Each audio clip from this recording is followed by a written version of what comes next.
Hello everyone, welcome to my channel. I hope everyone is having a wonderful day. Before starting the video, please go ahead and hit the subscribe button and give this video a like up. The only thing that we can figure is that Sheila isn't staying off the grid by choice. Who would be brave or crazy enough to hold her captive though? We can only think of three people. If the tycoon decided to finish what he and Rich started and get Sheila out of all of their lives for good, he might have sneakily had her kidnapped and tossed in a cell, maybe Justin's old cage, or maybe Bill has repurposed the sex den he had built for himself and Brooke. His next move would then be to ship her overseas to a maximum security private prison of his own devising. That way, there would be no danger of Deacon or Finn finding her, and Bill could enjoy Zoom calls in which he taunts Sheila about how wonderfully their lives are going without her in them.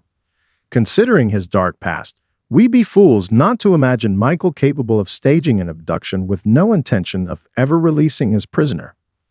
He'd also consider it a kindness to withhold the information from wife Lauren. She already thinks that Sheila's dead, and thanks to him, for all practical purposes, she would be. Hell, the endeavor might even be being bankrolled by Michael's boss Victor Newman.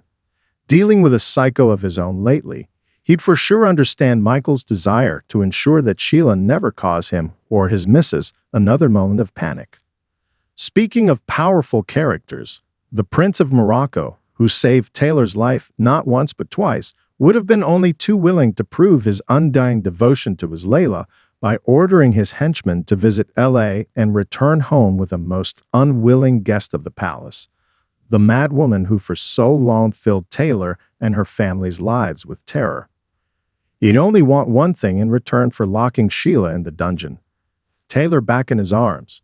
Seeing this as the only surefire way to get rid of Sheila, Taylor agrees, which would at least explain her absence as Thomas was breaking up with Hope and Steffi was dealing with PTSD.